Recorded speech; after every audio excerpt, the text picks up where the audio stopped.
संघीय न्याय सुब्बाको परीक्षामा सोधिन सक्ने केही महत्त्वपूर्ण प्रश्नहरू जुन हजुरलाई जान्नै पर्छ है। यहाँबाट 2 वा 3 वटा प्रश्नहरू पक्कै पनि हजुरको एक्जाममा पर्छन्। सो पढाइप्रति सिरियस भई आफ्नो समयको सदुपयोग गर्नुहोस् है। ल हजुरको धेरै टाइम नलिई भिडियोलाई सुरु गरौँ। हाम्रो पहिलो प्रश्न, कुल गृहस्थ उत्पादनमा आर्थिक वर्ष 2079-80 मा प्राथमिक, द्वितीय र तृतीय क्षेत्रको योगदान क्रमशः कति प्रतिशत रहेको छ है।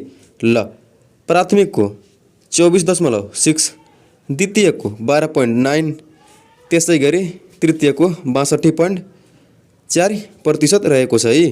के त योगदान। दोस्रो प्रश्न, जनै खटिरा कुन भाइरसको सङ्क्रमणले गर्दा लाग्दछ। ल यसको चाहिँ राइट एन्सर हो हर्पस जोस्टर। अर्को प्रश्न, हाल नेपालमा वित्तीय साक्षरता दर कति रहेको छ। ल यसको चाहिँ राइट एन्सर हो 57.9%। अर्को प्रश्न, क्युआर कोड प्रयोगमा ल्याउने पहिलो नेपाली ब्याङ्क कुन हो। ल यसको चाहिँ राइट एन्सर हो नबिल ब्याङ्क है। त्यसै गरी सर्वप्रथम एटिएम कार्डको प्रयोग गर्ने ब्याङ्क चाहिँ एभरेस्ट ब्याङ्क हो है। अर्को प्रश्न, कोशी प्रदेशको प्रदेश सभामुखमा को चयन भएका छन्। ल यसको चाहिँ राइट एन्सर हो अम्बर बहादुर बिष्ट। कहिले त विक्रम सम्वत 2080 पुस 24 गते है। अर्को प्रश्न, सङ्घ प्रदेश र स्थानीय तहको साझा अधिकार सूची कति रहेका छन्। ल यसको चाहिँ राइट एन्सर हो 15 वटा। अर्को प्रश्न, 9औं राष्ट्रिय योग दिवस 2080 को नारा के रहेको थियो। ल यसको चाहिँ राइट एन्सर हो गरौँ योग रहौँ निरोग। हरेक वर्ष माघ 1 गते मनाइन्छ। अर्को प्रश्न, 15औं योजनामा उल्लेखित दीर्घकालीन लक्ष्य अनुसार विक्रम सम्वत 2021 सम्ममा नेपाली प्रति व्यक्ति आय कति पुर्याउने लक्ष्य रहेको छ। ल यसको चाहिँ राइट एन्सर हो 12,100 अमेरिकी डलर है। 72औं अन्तर्राष्ट्रिय भन्सार दिवसको नारा के रहेको थियो। ल यसको चाहिँ राइट एन्सर हो customs engaging traditional and new partner with purpose. अर्को प्रश्न, आर्थिक वर्ष 2079-80 मा नेपालले कति विप्रेषण प्राप्त गर्यो। ल यसको चाहिँ राइट एन्सर हो 12 खर्ब 20 अर्ब 55 करोड है। कुल गृहस्थ उत्पादनमा 53.81 खर्ब। अर्को प्रश्न, हाल नेपालसँग शरम सम्झौता गर्ने मुलुकको सङ्ख्या कति पुगेको छ। ल यसको चाहिँ राइट एन्सर हो 12औं है। 12औं राष्ट्र चाहिँ जर्मनी हो है। त्यसै गरी अर्को प्रश्न, विश्वकै ठुलो पानी जहाज कुन हो। ल यसको चाहिँ राइट एन्सर हो आइकन अफ द सिज है। कुन देशको हो त। अमेरिकाको। अर्को प्रश्न, जनगणना 2078 अनुसार नेपालको कुल जनसङ्ख्या कति रहेको छ। ल यसको चाहिँ राइट एन्सर हो 2,91,64,578 है। ट्रिक के हो 29,16,45,78। लैङ्गिक अनुपात 95.59। वृद्धि दर 0.92 रहेको छ है। अर्को प्रश्न, हाल संयुक्त राष्ट्रसङ्घको स्थायी प्रतिनिधिमा को रहनु भएको छ।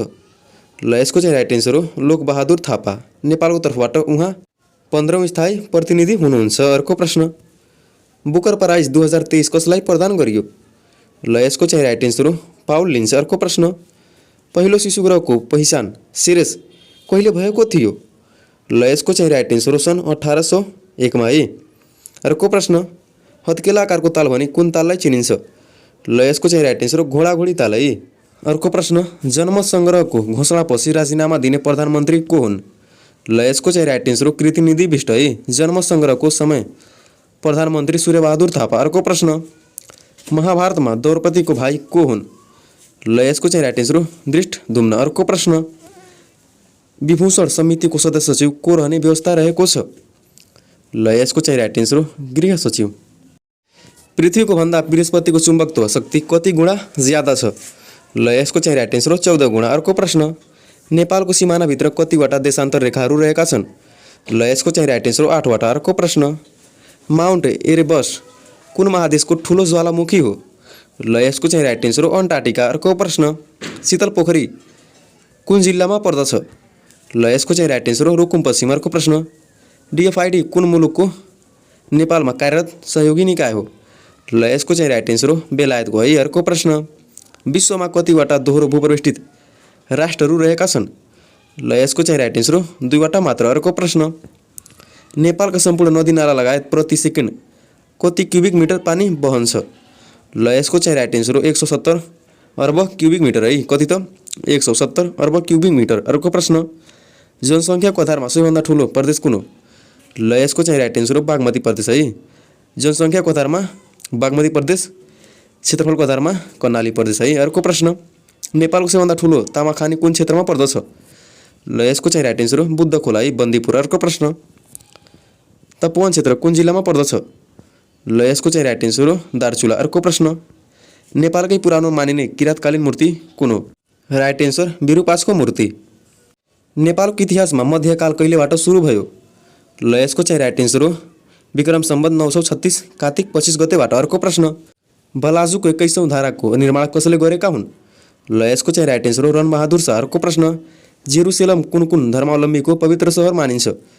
ल यसको चाहिँ राइट एन्सर हो इस्लाम, यहुदी, इसाई। अर्को प्रश्न, देवराज इन्द्र की पत्नीको नाम के हो? ल यसको चाहिँ राइट एन्सर हो सची। अर्को प्रश्न, सार्वजनिक संस्थानको प्रतिवेदन 2080 अनुसार हाल सञ्चालनमा रहेका सार्वजनिक संस्थानको सङ्ख्या कति रहेको छ है? ल यसको चाहिँ राइट एन्सर हो 42वटा है। 25वटा नाफामा, 17वटा घाटामा, 2वटा शून्य है। त्यसै गरी अर्को प्रश्न, 2080 असार 15 गते मनाइएको राष्ट्रिय धान दिवस कतिौँ धान दिवस थियो? ल यसको चाहिँ राइट एन्सर हो 20औं धान दिवस है। अर्को प्रश्न, 2078 को जनगणना अनुसार नेपालको शहरी जनसङ्ख्या कति प्रतिशत रहेको छ? ल यसको चाहिँ राइट एन्सर हो 27.07%। अर्को प्रश्न, नागरिकका कर्तव्य नेपालको संविधानको कुन धारामा रहेको छ? ल यसको चाहिँ राइट एन्सर हो धारा 48। अर्को प्रश्न, विश्व वन्यजन्तु दिवस 2023 को नारा के रहेको थियो?